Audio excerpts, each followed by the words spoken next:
What's going on, Wolfpack Nation? Welcome to the Tuffy Talk live show, y'all. And for those watching, I mean, we got to get to our main guy for sure. But for those listening, just as a reminder that our very own Greg Legg is out in Hawaii for business, but he also is going to be there just long enough to be there to catch the NC State Baseball Hawaii series this weekend. So, and if you're listening, and Greg is tuning in right now directly from the beautiful beaches in Hawaii. What island are you on right now, Greg? Yeah, so we're on Oahu, right downtown in Waikiki, which is part of Honolulu. Nice. Okay. All right. Yeah. No, man. And so have you been able to watch much of the NC State sports that have been going on this weekend while in Hawaii? Yeah. So getting up at like 7:00 in the morning to watch sports is a thing. Wow. But you know, the nice thing is you get done by noon, you got your afternoon free. But no, I couldn't catch either basketball games. They were on CW, and obviously they don't stream. But I did catch baseball. And I watched a little softball this weekend at the house that we have. So yeah, good times. Greg, you say Greg Layton said you're working there, and are you really working? Because you don't look like you're working right now. Yeah, so that was last week. We finished up on Friday afternoon. I'm on island time, as they like to say here. And we got the family out here. Got my wife and my daughter, granddaughter, and my parents. So good times. Oh. That's awesome. Nice, holy smokes. Yeah. It's a pretty sweet Hawaii shirt you got on right now. Yeah, it's an official state. They got the old school logos here, if you can kind of see them all over the place. Mm-hmm. And then got the state Hawaiian hat. So I got the official gear. Are you even a fan, Greg? I'm not a fan. No, I got this on eBay. That's what they all wear in Hawaii. Everybody hand-me-downs. Yeah. So you're standing in front of some like big dude. Like, can you tell who is that? Yeah, so it's the Duke. He kind of brought Hawaii surfing to a mainstream. Yeah, he brought surfing kind of to the forefront here in Hawaii. And if you're a real NC State fan, you know about this sculpture. So the sculpture is the Duke. Let me see if I can. Can you get it for an interview? Can you get it for an interview real quick, Greg? Let me see where he's kind of not talking much, but there you can kind of see him there. But that's the Duke's face. But the body that they used is our very own offensive coordinator, Mr. Robert Anai. So there's some NC State trivia. I wanted to make sure I got in front of this. I was really torn between it was you or Robert Anai. I couldn't tell. Well, I used to be really swole, but now I just got a gut. So I got the official dad bod going. Okay. You're in Hawaii, it's okay. So it's okay. It's okay. I'm not the biggest one, so that's okay. So but Greg, obviously a ton happened over this past weekend. I know we can't keep you obviously here for the whole hour. So just give us your couple minutes of Greg analysis, hot takes, thoughts. Give us your thoughts. Yeah, baseball, was a little up and down. We got 2 out of 3 over VCU. The young arms showed out. I thought they did a nice job, especially yesterday in yesterday's game. The bat, we had a couple different lineups there. Havner, wow, that was a nice surprise with his 2 home runs. I thought they did well. Defense was a little shaky on Saturday. Sam did a nice job on Monday, gave up the 1 run, and then buckled down for 5. I just it's again early. Twitter NC State fans are the best. Losing 1 out of 3 to VCU, and then we're not even going to make the ACC baseball tournament. So, then I watched softball. They won 7 in a row now. Took out Elon and Campbell yesterday. I was the first 2 softball games I've ever really watched. So, I had a captive audience being here in Hawaii. It's like I said, 7-8 o'clock in the morning. But good times. Yeah. Absolutely. And then any thoughts as well? Wrestling, women's basketball, Yeah, that was exciting. Yeah, I only got to see the highlights of women's basketball, followed it. Looked like Georgia Tech had the day of their lives. They just hit everything. I think they shot 50% from threes and 48% overall. You're going to have those games where the team just showed up and they were able to, get a win when you maybe weren't at your best. Wrestling, I saw we basically wrestled our second string and still demolished Duke. What was it, 39-6, I think it was, or something like that? 369, something like that. Yeah, something like that. Yeah, so great weekend for NC State, and then women's gymnastics secured the ACC title. Mm-hmm. So we've held that championship for 40 plus years now. It looks like so. That's what I call a dynasty. Yeah, Yeah. spanning Dude, 40 years. Yeah, I that's love what it. about. So, I love it. Yeah. All right, Greg. Any final All right. comments, man, before we let you go, bud? No, I'm excited for baseball, man. I'm going to be out here for 3 games in baseball and get to see them up close. I know a bunch of the families coming over. I've been kind of keeping track with them, and it's gonna be a good time. So I'm excited for it, and I don't know, man. It's gonna be hard to leave this place on next Monday. So I can imagine. yeah. Well, Greg, we appreciate you, man. Enjoy the time, and we'll All right, talk to you brah. soon. I'm learning the local Aloha. language. All right, bro. All right, bro. All right, brother. All right, Hey, brother. shoot. All right, y'all bud. be good. All right, See you, Wolfpack Greg. Nation. Later. All righty, Wolfpack Nation. So that is basically a drive-by of all the amazing things that happened over this past weekend. We will get to each one of them individually, but first of all, y'all, thank you so much to everybody tuning in. We already got a couple of comments here in the chat, but make sure if you've been with us before, you know the drill. But if you haven't, make sure any questions, thoughts, comments, concerns, put them in the chat, and we will get to them here today. But Lindsay, glad to have you back. You feeling all right? Yeah, feeling better. I was gone last week recovering from a wisdom teeth surgery. I got all 4 of my wisdom teeth out last Friday, like a little over a week ago. Not too bad, but on Monday I was still looking a little bit like a balloon and had a little bit of bruising. I had to tap out. Yeah, I get it. Well, and you're set up somewhere different today. Yeah, I got a new desk. Let's go. All right. That's what's Yeah. up. Okay. Yeah, no, and now you got a new chair and everything. Now you got like head support and everything. That's what's up. Yeah, I I'm stepped jealous. up. I'm moving up in the world. Trying to. Anyway, though, so all right. So Macon, also glad to have you back on, my man.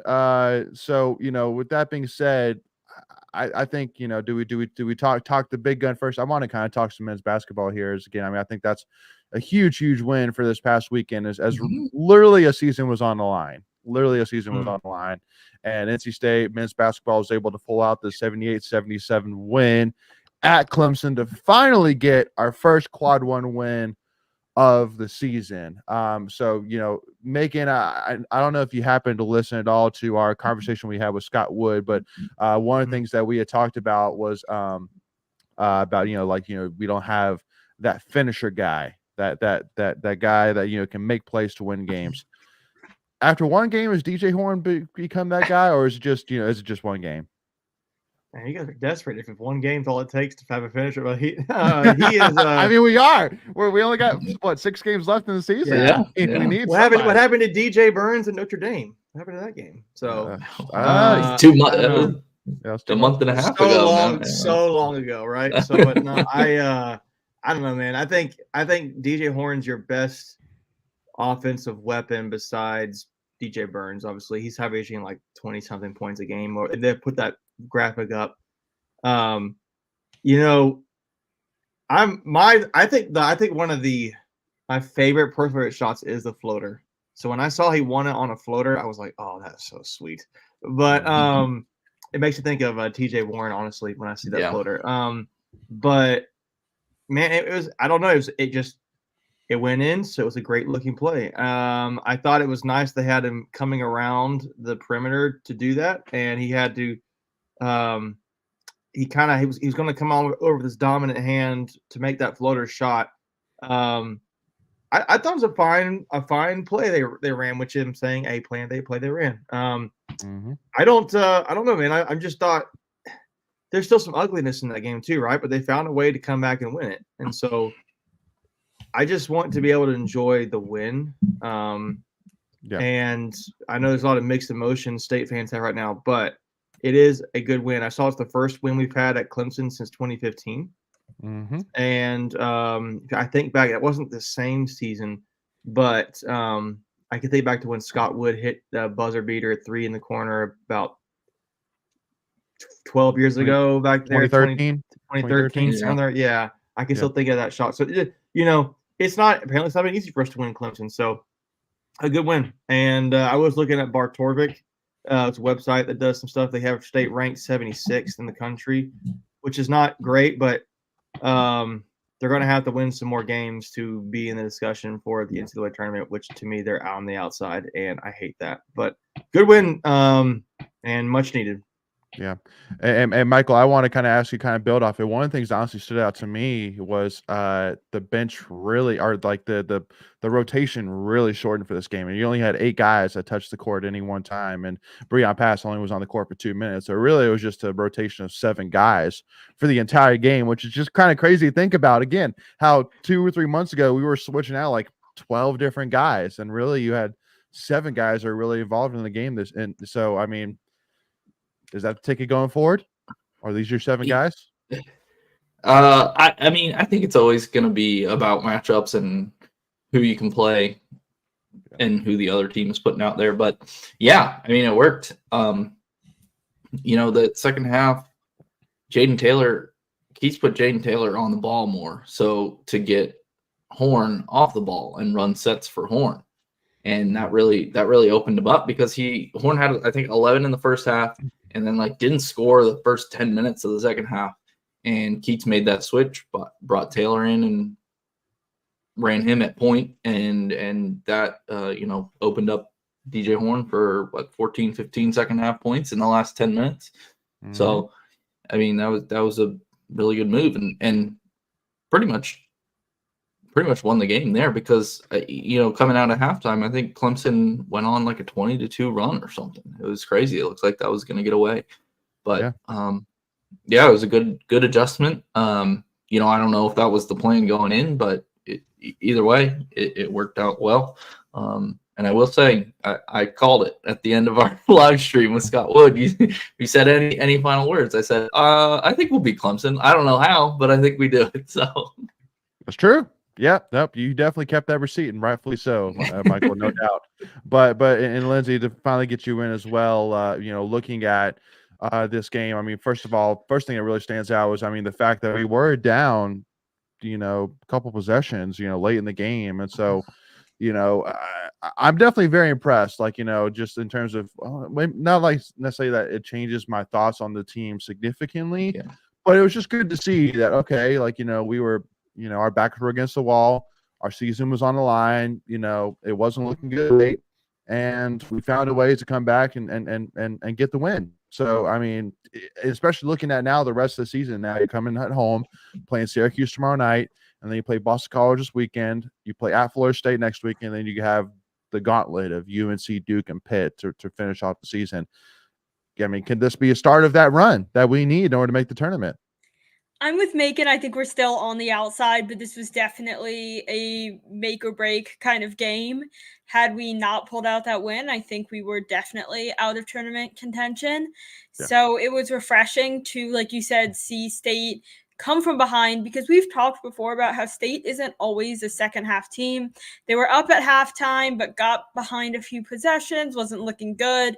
So it was really refreshing to see them figure it out, kind of keep playing that same group of 7, let DJ Horn kind of thrive there. But I don't want to put too much hope in that this is like the flipped switch, and it absolutely could be. We had that in football this year. We're halfway through the season. During that bye week, we said, we could be screwed, like this could be it. And then we went and didn't lose another game. We won out. So I don't think it's undoable.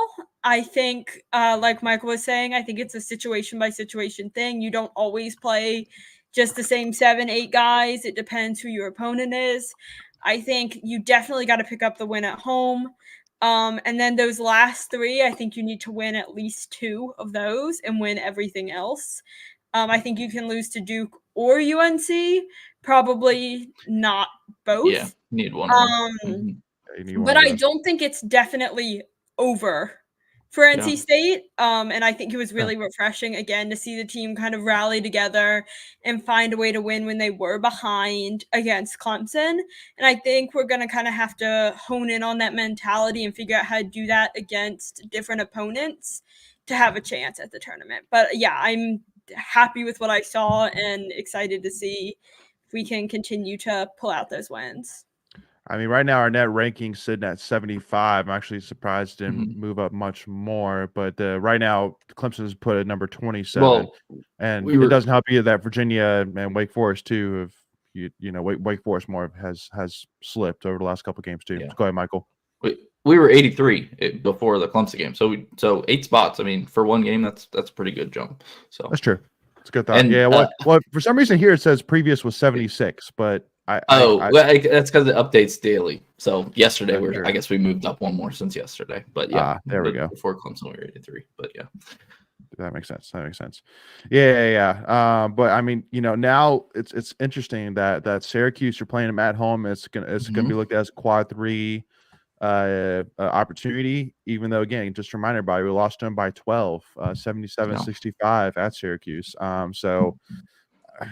But yeah, I mean, is this another game where the season's on the line with Syracuse? Syracuse, let's see what they ranked at. I mean, to me, 90 any more losses is you have to win. The pressure's on you to win the more of the games. Yeah, you got to win these games.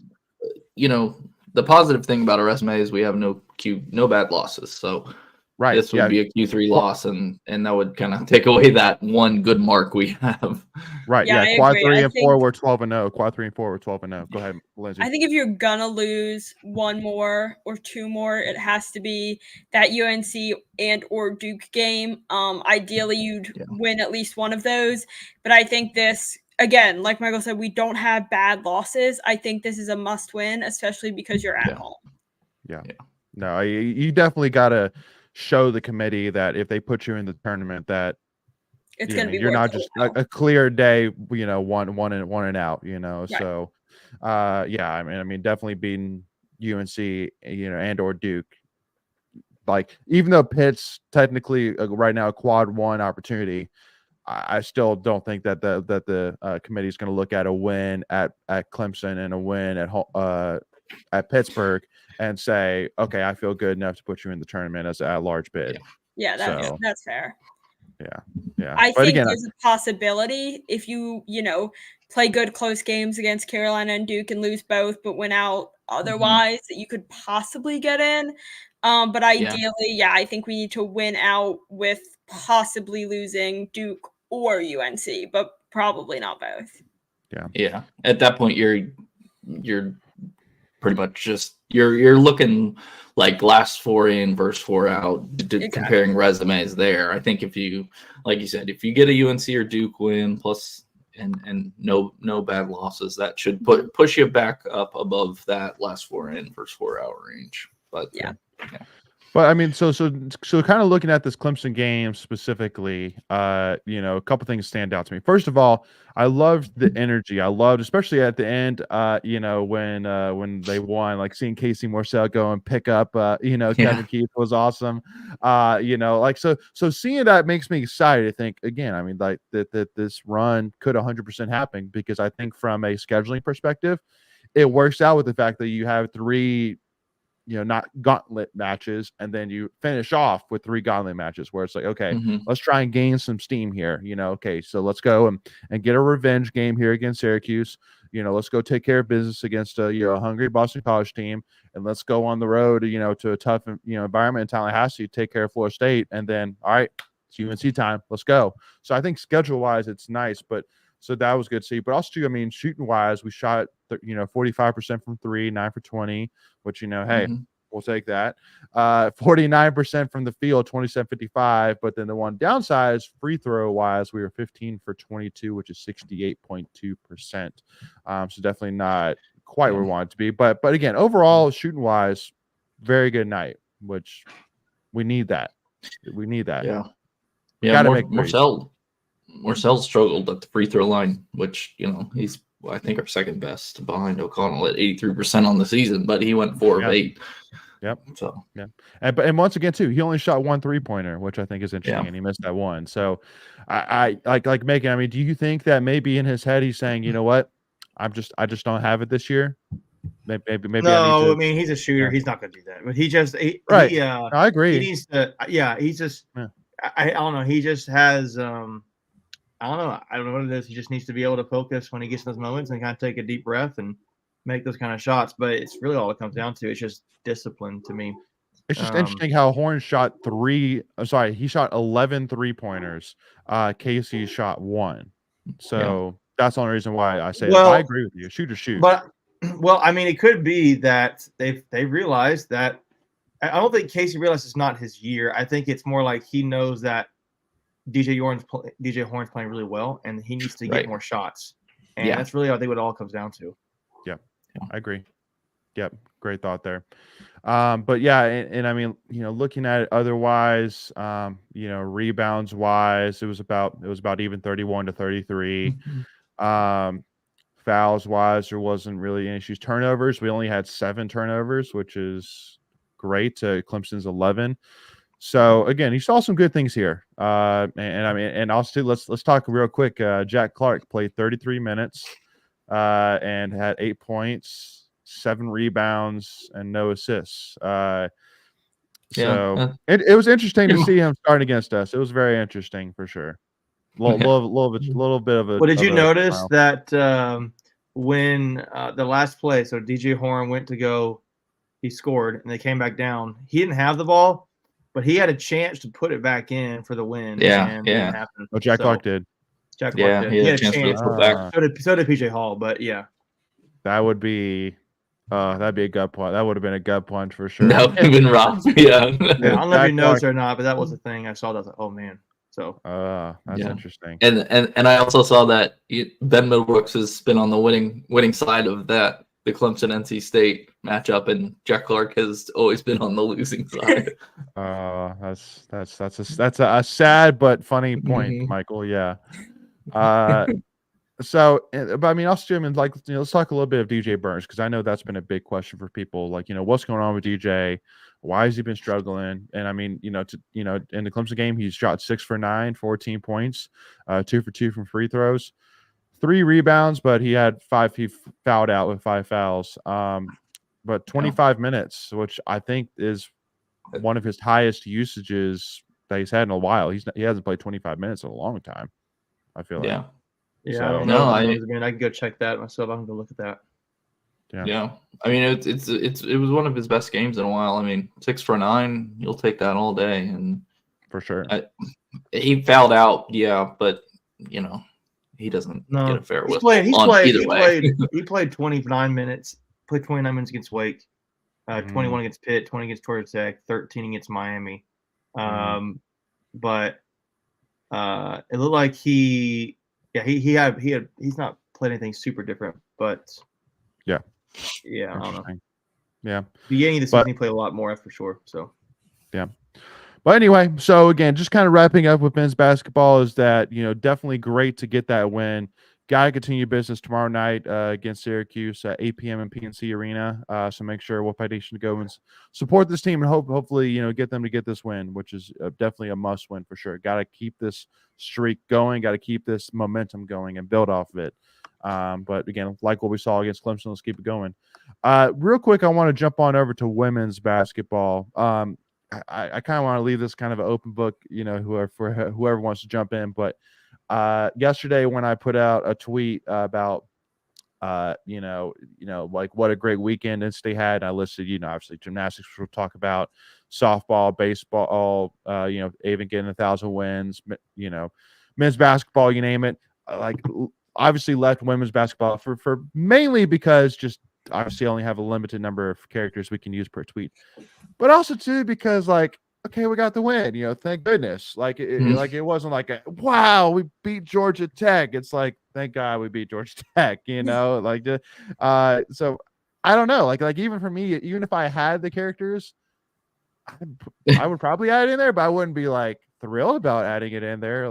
But even though I do agree that to me that game wasn't necessarily that we played that bad. It's just, in my opinion, that Georgia Tech played that good. I mean, they were just making everything the entire game. To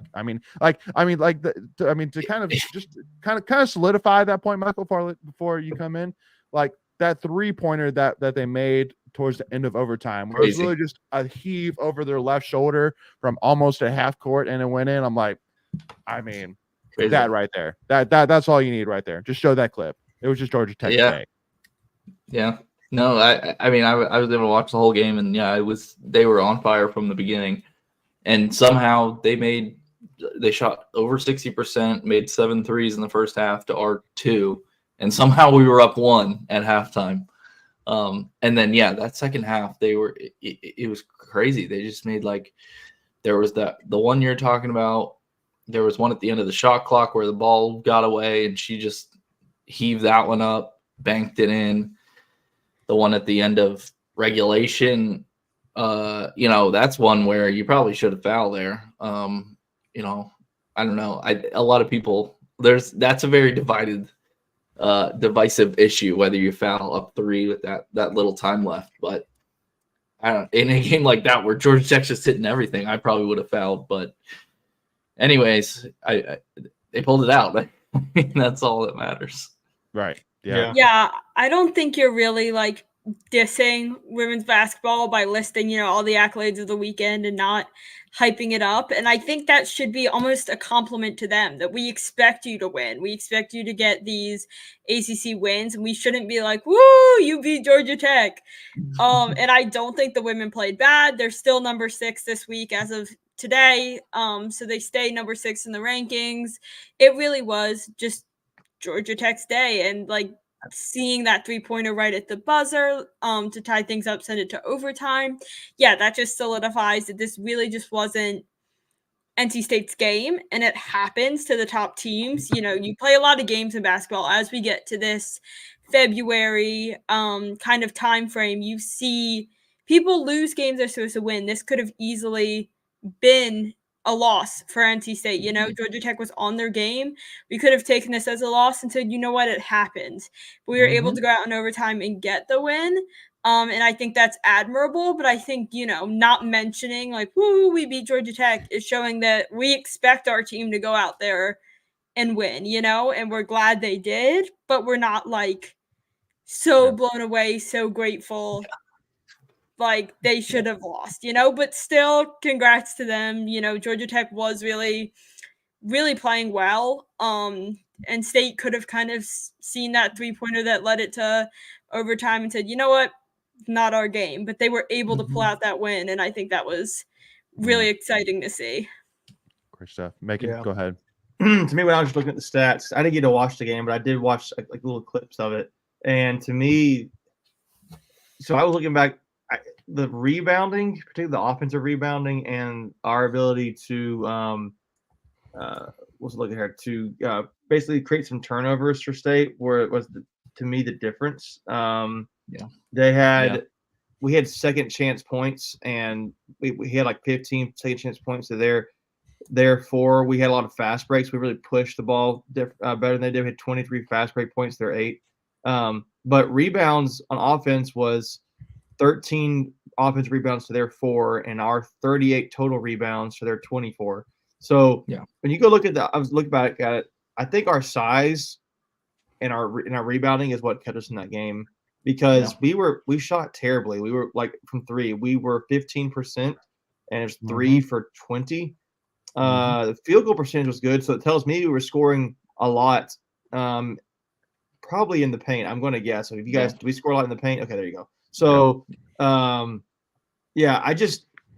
think that's not the only thing that kept us in that game. What it looks like is if your shots were falling, were outside shots weren't falling, and that really opens up a team's ceiling in a matchup. So if they can hit those threes, they're going to be better off. But State had 4 players in double figures. Madison Hayes had 15 and 11. She had double. But Georgia Tech had I'm trying to look here. They had the out of their starters, it looks like their tallest player was 6'1", and State had 2 starters that were over 6'1". At I think Amy Collins is 6'3", and River Baldwin is 6'5". Yeah, 5. Yeah. So that's where I think you probably saw it. And they both, I'm gonna look at the stats here. They both had Collins had 9.5, so she didn't have great, but River Baldwin had 16 and 6. I don't know. It was just, to me, it was Madison Hayes not a short a short girl either. She's 6 foot. So I really think that size helped us out in the rebounding and the forcing turnovers. Yeah. So yeah, that's my thing. To your point, so Georgia Tech hit a 3 at the buzzer to force it to overtime. So the possession before that, State had the ball. They called a timeout, ran a play for I think it was Isaiah James, and she shot a 3 and missed it, but Sanaya ran in and grabbed the rebound and put it back up and got fouled. So that's why we were up 3. So to your point, yeah, I mean it was a very good rebounding game for us, and like you said, really that was the difference. Yeah. And Carson makes a good point here, saying Georgia Tech women's basketball is mid-tier ACC, maybe close to top tier in any other conference. We talked about this a lot like early season, but I think a lot of times, you take advantage of the fact that ACC women's basketball is very good and just a very strong conference. And even when we're looking at conference rankings and saying, oh, we really, maybe should have won this game by more, whatever, we have to notice that this is still a really good women's basketball team. It's just that the ACC is so strong that they don't seem like it. Yeah. Georgia Tech's been, to me, a sneaky good team in women's basketball, and I think they're not. I say sneaky, like they can beat some good teams, and I actually don't. I think the coach is pretty good actually, but But yeah, to go back to your earlier point, it's a team that you should beat, and it's not be like relieved that we won. I mean, I am, but you should have the bar should be raised for this team, and you should expect to win those games. And it's any team who expects to win championships should. Yep. And Rusty asking the question, how is this team overall compared to the 22 team the year we were done wrong in Connecticut? I mean, I would say it's a little bit of apples to oranges. I would say that this team is very different makeup wise than that team. Yeah. I mean, younger, guard heavy. Yeah, this team, younger, guard heavy. While I mean, that year you had Lisa Kunane, who's, I mean, arguably one of the greatest women's basketball players to ever wear the in-state uniform. So, and I mean, even though Isaiah James, I think, is definitely in the conversation this year, being first team All ACC. I mean, she's not in the same breath as Lisa Kunane. So but I mean, Isaiah James, I think for sure, with how she's been playing the last few weeks, she 100% needs to be in that All ACC, if not first team All ACC conversation. 100% deserved. So.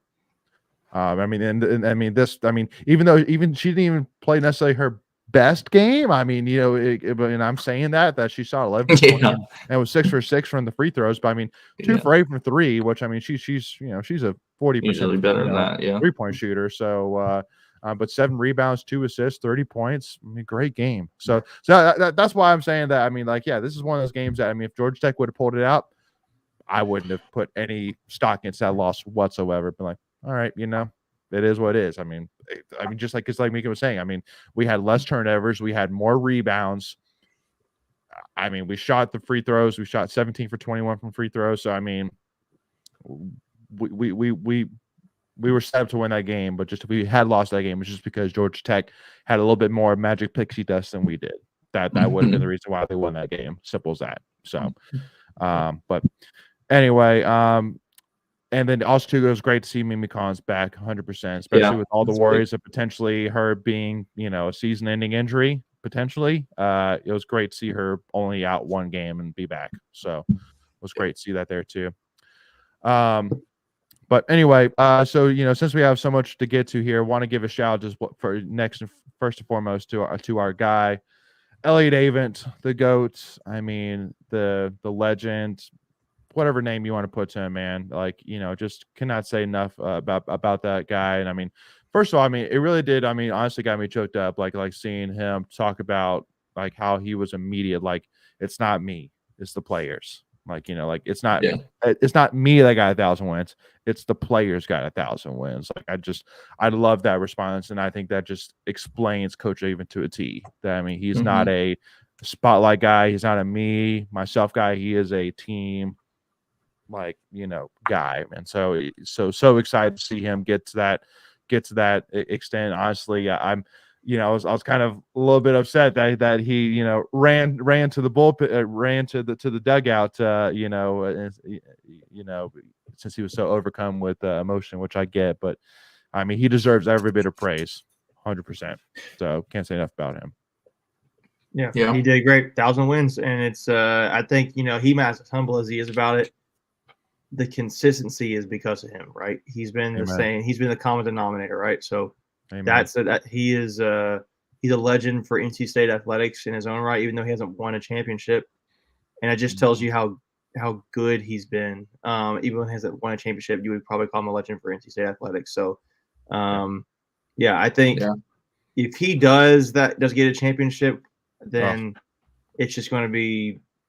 It'll be kind of just cemented even more. I don't know, obviously, but that's a Captain Obvious statement. But it would be. I think it's pretty awesome. Not many coaches can say they've gotten 1,000 wins. So yeah. With that consistency, you expect NC State baseball to be ranked preseason or close to it every year, to be good every year. And we kind of, sometimes take that for granted, regardless of who transfers or who graduates or who's coming in. We expect a really good baseball team. And I think that's because of him. So I'm glad to see him be able to celebrate that accomplishment with his team. Yeah. Yep. And it's like the championship thing with him is just like, it's not even like, there's some coaches, it's like that get talked about how, they can't get over the hump or whatever. Like, but I mean, how many times has he been there? 7 times. 0 for 7. That's just like that's just terrible luck at that point, especially in baseball when it's like it's a one game. It's not a series, it's one game, and one game in baseball, literally anything can happen. So Yeah. So I mean, and it, just like Michelle saying that, I guarantee you, if you put up a poll of which sport, which coach would you want to win a title first, I would bet my house that the majority would say baseball, even though like from a publicity, from a coolness factor perspective, like if you took the coaches out of it and just simply said football, basketball, baseball, which sport would you want to win, I guarantee you baseball would probably be last. But because of Elliott Avent, because of him and his legacy, like if he could get AC championship, like there's not one single bad thing you can say bad about him. Not one. That's the only thing you can say about him right now he hasn't won a championship, which it's frustrating. So, but anyway, though, so I mean, we'll just spend kind of 2 seconds on this with baseball, because I mean, in my opinion, you're 3 games in, you're 1 series in, you're not going to really change too much of your thoughts about this team from 1 series. But the first thing which I'll say is, I think that everybody's looking at VCU a little bit in a disrespectful manner. I think that everybody's saying, oh, it's VCU, like we should have crushed them, like as if they're Wofford or just some but I gotta remind everybody, I mean, VCU's pretty much most every single year they're making the tournament. They're a solid they're a solid team. Like they're no pushover. So I mean, it's not to necessarily say that if we would have lost, like, oh, well, it's justified. No, I mean, but I'm not really necessarily disappointed or thrown back we didn't sweep. Let's put it that way. Yeah, I agree with that. I think people expect that, in that first series, a lot of times you play somebody who maybe isn't a very good program, who's a lot below you. We saw that with ECU, UNC, like teams that really can't compete. But VCU's not that. And, people who maybe don't follow baseball as closely or don't follow the non-Power 5 schools or whatever might not know that. But you're right, VCU's not a pushover school. It's not a gimme school where you expect to sweep. And I think, obviously, you're 1 series in, there's stuff you have to clean up, stuff you have to figure out as a team. But I'm not crushed that we didn't sweep, and I don't think it changes how I feel about this team moving forward. No. There's no way. There's no chance. Even if you lost this series, there's no way. I mean, I know that a lot of fans it would, but there's no way. I feel like if you did an overall average, there's no way you can say that, okay, we lost this 1 series, that means we're a terrible team, or that it can't. It just can't. And if it does, it shouldn't. It's baseball. I mean, Florida, for example, they lost to St. John's. Like, oh man, Florida, they're a terrible team. Like they're so bad because they lost to St. John's. But it's baseball. Like, just like Michael was saying, it's a lot of skill, it's a lot of coaching, but it's also a lot of luck. It's a lot of luck. Yeah. Just things just go your Pitching. way, and pitching, yeah, exactly. Pitching, just if Right. if the Matchups. starting pitcher has a bad day, you're really not in a great position to win a baseball game. You're just not. Yeah. If your starting pitcher's not doing well. So Yeah. anyway. So I only was able to watch Friday and Sunday games, the 2 wins. So probably my fault. We lost on Saturday, but it's okay. It's your fault. We didn't want to say anything. Yeah. So Yeah. Don't want to No. make you feel bad, but Awkward. It's awkward. No, but my biggest takeaway was the Sunday starter Ryan Marone, a true freshman. Woo! I mean, he looked phenomenal, like so Super good. impressive. So Super impressive. excited about him, and didn't give up a single run in 5 innings. yeah, 8 Ks. He looked really good, and Highfield looked good Friday. Saturday Britton had some issues, but that was also defensive errors too that didn't help him out there. But yeah, he'll be fine too. But yeah, Highfield looked good on Friday, and Marone looked good, really good on Sunday. So excited about them. Yeah, and the only thing which is kind of that stood out to me that I'm interested to see if it changes is we only attempted one stolen base, and it was from Alex Mack, and he didn't get it. So only having one stolen base attempt for an entire baseball series, because I know that was kind of one of the questions, was that can we be more aggressive, on base? Do we finally have that speed where we can try and go get some stolen bases? And obviously only having one attempt, you're saying maybe not. But again, it's one series. Let's see. Let's put that thought on pause, but just something to keep an eye on. But pitching looks great. Super excited. Shane Van Dam, 4 innings, didn't give up, a single run. Yeah, he looked good too. Yep. Only 2 hits. So I'm feeling good. And Alex Sosa is as good as advertised. I'm excited about that guy. And especially for all those people saying, we lost the guy to catcher to Tennessee. I'm totally blanking on his name now. But Cannon Peebles. Cannon Peebles. Yeah, you lost Cannon Peebles. What are we going to do? Well, here comes, and I introduced you Alex Sosa. And 429, hit 3 hits on 7 at-bats. So 2 RBIs. Great stuff. So, and Michelle says, celebrate the victories and learn from the defeats. And Carr saying, as a Red Sox fan, State fan, I'm 100% certain that the curse of the Valvano will be broken eventually. Eventually. Any last thoughts here, y'all, before we move on here? Nope. Let's All do good. it. All right. Oh, so go ahead. I actually do have one. So Hawaii, I think, won their series this weekend against Ole Miss. So it's not gonna be easy series, especially with that long travel out there next weekend. So yeah, that's true. It's gonna be a Good tough point. one. Yeah.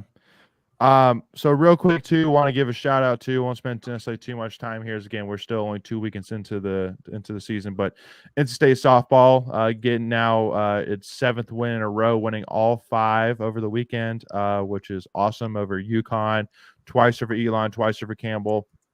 And I just want to say once again, I just love with Lindsay Leftwich, how it just seems like a really balanced team. It's a team that can do it all. It's a team that can hit. It's a team that can hit with power. It's a team that can make defensive plays. We obviously saw that amazing play in center field that got highlighted as the 5th overall play on the Sports Center top 10. It was a ridiculous catch over the fence. But again, I think it's a team which out of year 1 is going to be competitive in the ACC. I don't think it's going to necessarily blow the doors off. It might. Again, we're only 2 weekends into the year, so it's tough to necessarily say big picture. But I feel very confident saying, watching this team, it's a team that's going to be competitive. So, which I think in year 1 of Lindsay Leftwich, that's what you want, and let's build off that. So, I'm excited. It's about as much as you can ask for. The program was not in a good spot before that, so no, definitely been a quick turnaround. Yeah, it's definitely refreshing to see this team thrive again. I know girls who, committed to NC State, played softball there, and, they expect a certain level of success. This was a team that was super successful for a super long time, and then, like you said, weren't in a great place. So it's nice to see this talent kind of getting the level of competitiveness it deserves. Like you said, it's 7 wins in a row, 6 this week, 5 just over the weekend. So definitely off to a good start. And obviously, you can't win them all. You can't expect to then go on and win 30 in a row.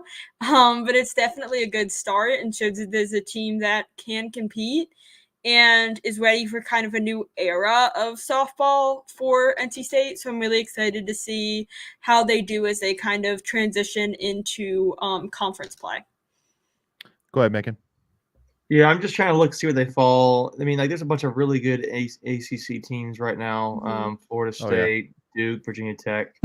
ACC's loaded. So yeah, so they're going to have to figure it out. But I'm trying to look where they're at in the standings. It looks like they are. So they're 8-3 overall. Yeah, they're 8-3 overall. The AC standings are kind of a wash right now, but I don't know. I'm trying to look through here and see where they rank on some things. I'm going to get back to you. I'm just going to look around some of their stats. Yeah, no worries. But again, like just to me, it's just good to finally see some identity a little bit. See a little bit of that charisma. To finally get some momentum in the program, like you were saying.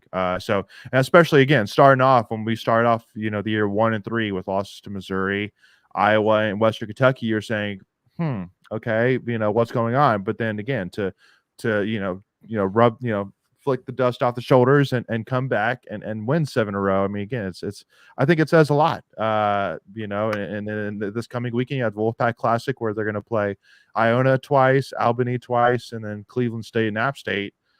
Again, opportunities where I think they're games that we should win, and I think if you can win, 5, even all 6 of those games, then you're looking into next week going to ECU and then having a tough series at Clemson, who's top 10, top 15 team in the country. It's a great challenge. So I'm excited. And like you're going into that Clemson series like with nothing to lose and everything to gain. With nothing to lose, everything to gain, in my opinion. Like if you can go into Clemson and win that series, watch out. If you can win one of those games, I'm feeling pretty good. So that's that. But if you lose none of, if you don't win any of them, not feeling good. But hey, year one, top 10 team. I can't necessarily. I'm not necessarily shocked. So, yeah. I'm looking here at their stats. State softball team is ranked strength of schedule. So I guess where they are now, but like it's 145 according to MasseyRatings.com. And I don't know how this distinguishes. Maybe Michael, you might know, but it says then the SSF, which is strength of schedule including future games, is 55th. So I don't really know how that falls into play there, but they're playing a relatively easy schedule right now. So they, like I said, they're just. I think they're trying to. The first year is going to be a learning curve, right? I mean, they're going to figure that out, but they're going to have a lot of tough opponents because the ACC is so good, and they're going to have chances there, and it's just building on as a program more. It's I don't know. I'm not expecting a whole lot this year, but it's just to get to be competitive, like you said. Right. Yep. And like Carson's saying here, given the state of the program last year, I would have been satisfied with over 500 record for softball this year. Here's to hoping they greatly exceed my expectations. And I think they definitely can. They definitely have the hitters, they have the playmakers, and they have the balance to make some noise. So excited for Coach Leftwich and this team and seeing what the staff can do. So anyway, here, so I want to move on over now. Talk about wrestling here real quick, and then we'll talk a little bit of gymnastics, and then we'll wrap this up here. But got to give a shout out to wrestling for the most part. Really controlling that Cornell match. Now I know that maybe if you follow wrestling, that you're kind of holding that win over Cornell with a little bit of an asterisk, being that they were without one of their best wrestlers. And of course, his name is not an easy one. So, but he's a multi-time national champion. I'm trying to find his. I was talking about that in our Discord too. I was like, are they holding people out of this? Because they don't look like a top 10 team at all. We were just dominating them. And then somebody said, I think they had at least 2 starters that didn't even wrestle, including the one you're looking up. So it's yeah. But I mean, still, they state did what they were supposed to do if they were really without those guys. I mean, it was a pretty easy victory. Yeah. And I mean, huge shout out to Jacob Camacho, 125, who really has been up and down, and to come out and start off the meet with a win, 5-1 over number 16, Brett Unger from Cornell. Awesome to see. And then, Kai taking care of business. Ryan Jack, he said in the post-game press conference he's dealing with a little bit of a lower body injury right now. So wouldn't necessarily put too much skin into the fact that he struggled against an unranked, wrestler from Cornell. And then, Jackson Ayrton take care of business. Ed Scott losing to number 7, Meyer Shapiro. I'm not necessarily going to put necessarily too much stock with Ed. Ed's always been a guy that's kind of boomer bust. Up until this point in the season, up until this point in his career as a junior, he's just been very.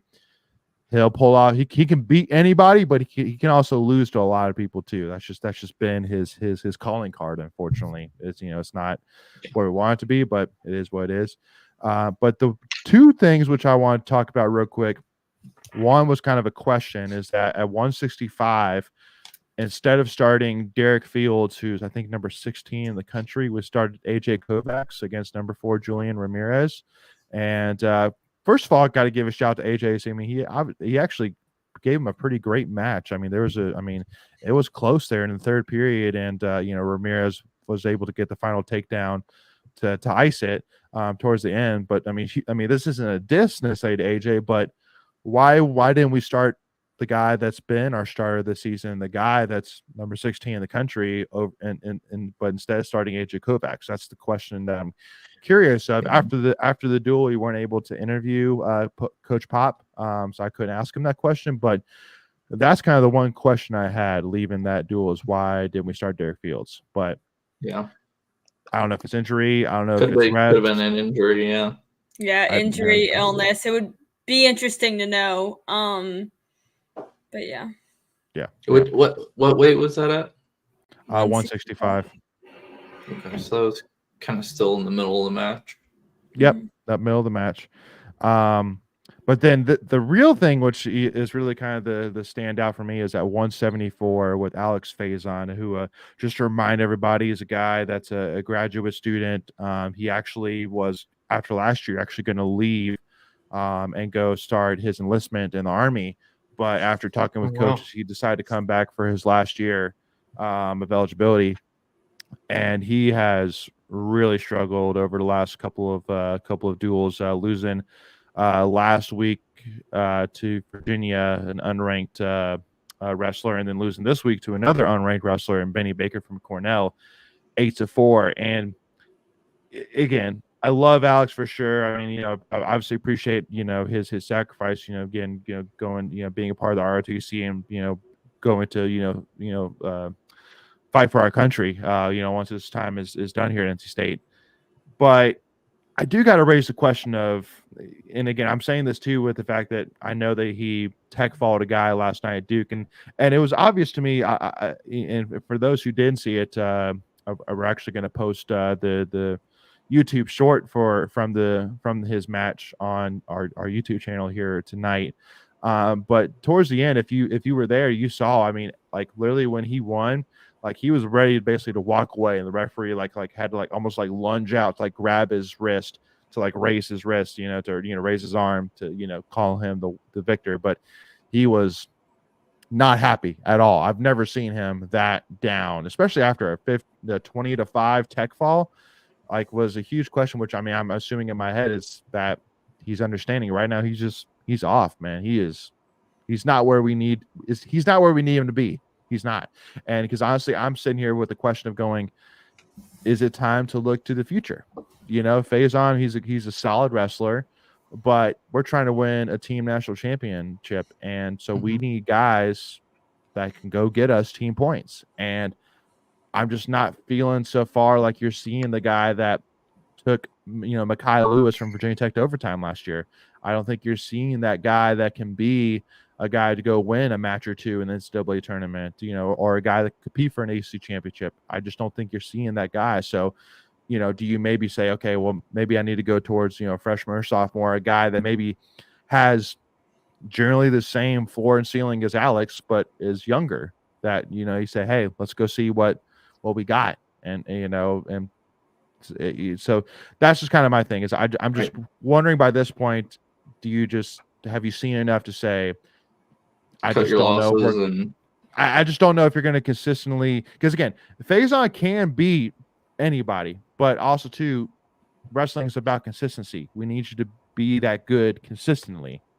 And like, just because you have one good match, you can't follow up with two. Well, it's a team thing, right? So you can't, if you're hurting the team at some point, it's not personal. It's just like we need to win games, win matches. So it's if he's not doing a job done, I mean, I don't care if he's been here longer. I want the guy who's going to win. So right, which is what you have, and if you're a good coach, it's what you have to do too.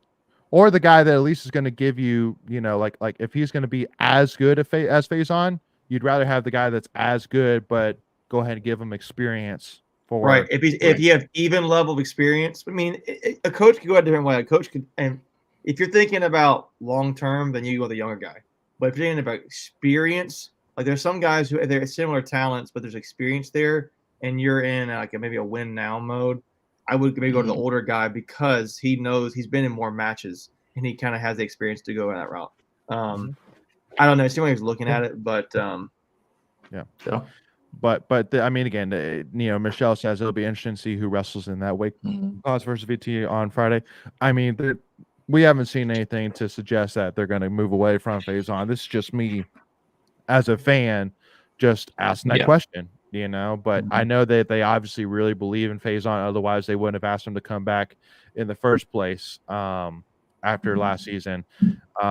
But it's a frustrating point. At the end of the day, we're trying to win a team national title. And if you're going to win a national title at the team level, you got to have all guys competing. You got to have every single guy qualifying for the NCAA tournament. Like, you got to have all 10 spots. And so just kind of a question point. But lastly, with wrestling, a huge shout out as well it was awesome to see Nick Wisdowski get recognized at the match. And it was very weird seeing him on the Cornell side again, being how legendary he is NC State, like, and this might be a little bit of an interesting thing, but I was kind of thinking about it, like who would my all-time athletes only what's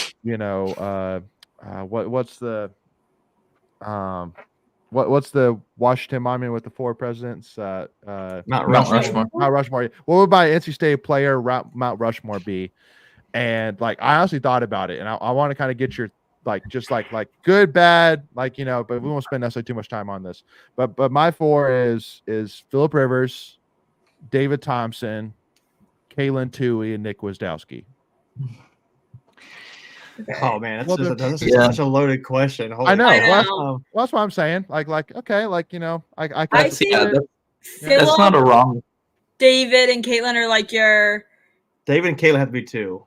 Yeah, like they gotta be there. Past that, I think you can debate, but I need like a whole week to ponder on this. We need to come back next week. Yeah. Well, I don't think that's a wrong answer. I think that's you could make a very good argument. Yeah.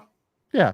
Well, because again, I mean, because I'm more of first of all, again, it's a Mount Rushmore. So I mean, to me, it's as really down to the nitty gritty, because there's so many factors you could think of. But the reason I picked it is, first of all, I mean, Phillip Rivers, I mean, one of the biggest names, without a doubt, I think, and arguably the greatest quarterback to ever play NC State. Also too was a part of, the team that brought you 11 wins. Basketball, David Thompson, nothing you have to say there. Caitlin Toohey, nothing to say there. Nick Wisdowski, 2-time national champion, 3-time national champion appearance, was one of the mainstream guys to really turn the wrestling team around. I mean, he dominated his field, and he was also one of the key pieces to turn this program around. I mean, wrestling would not be where it is right now without Nick Wisdowski. So that's so that's my thing. But I mean, there's 100% of conversation. I will 100% admit that is not you could easily make a case for other guys for sure. But just kind of a thought. out of those four, you probably least deserving is probably Philip Rivers, honestly, out of those four, which is crazy. Which but yeah. which is crazy. But yeah, I agree with that. Yeah. Yeah. So again, maybe a conversation for a later date, but let us know in the comments what you think. Who would your Mount Rushmore be for NC State? Athletes only, no coaches. But anyway, yes, Virginia Tech is going to be very, very fun on Friday. ACC regular season tournament title, ACC regular season title will be on the line. So make sure y'all, let's go pack out Reynolds Coliseum on Friday night, and let's get this huge win on Friday night against Virginia Tech. But lastly, y'all, I got to cash. Michael, you had your receipt earlier for men's basketball. I got to cash my receipt, man.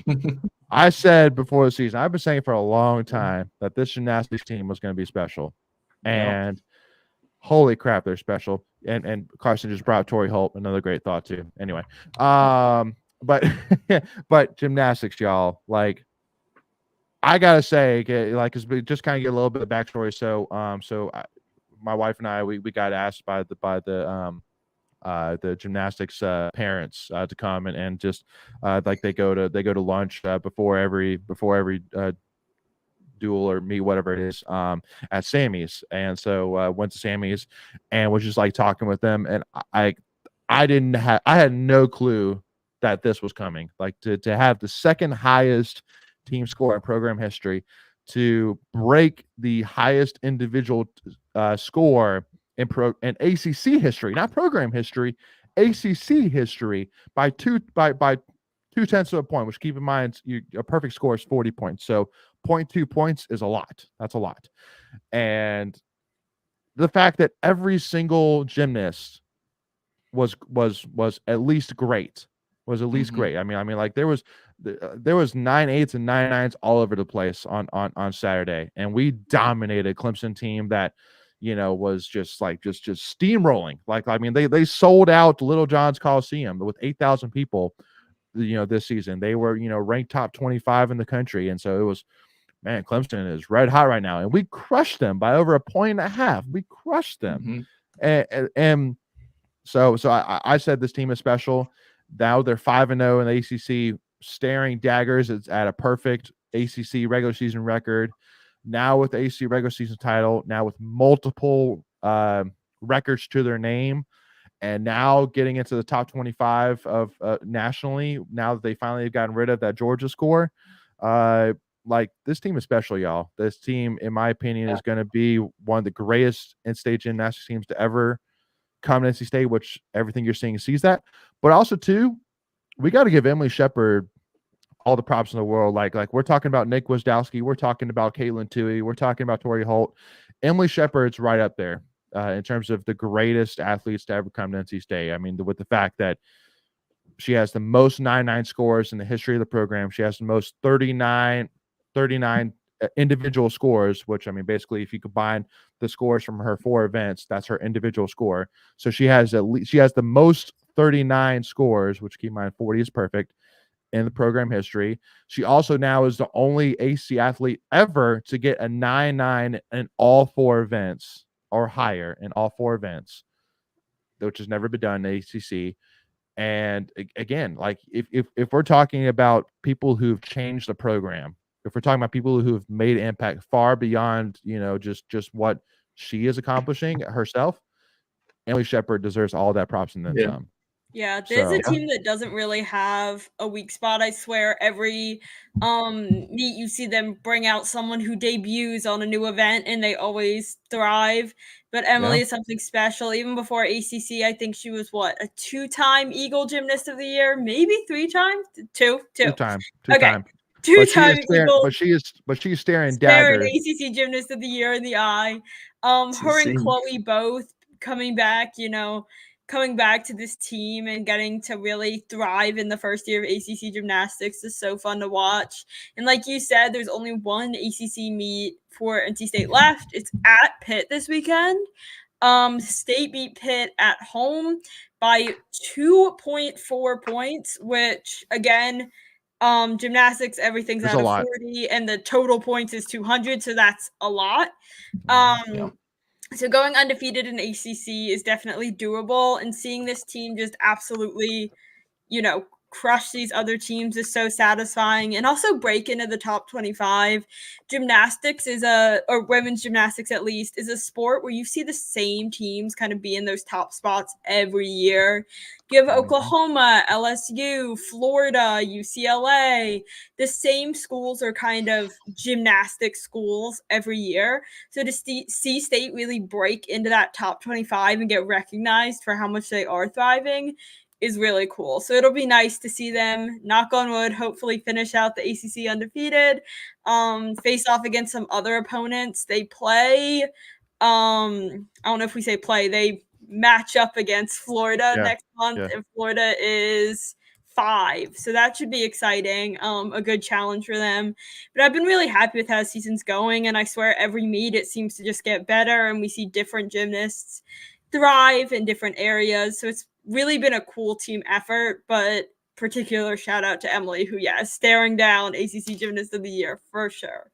Yeah, which again, now that would make her a 3-time conference gymnast of the year, which is crazy. Insane. And she's also just so, such a good influence on that team, so easy to talk to, so, encouraging of her teammates and her coaches and things like that, which is always nice to see from a leader on a team as well. 100%. Yeah. Mickey, give us your hot takes on gymnastics. Go.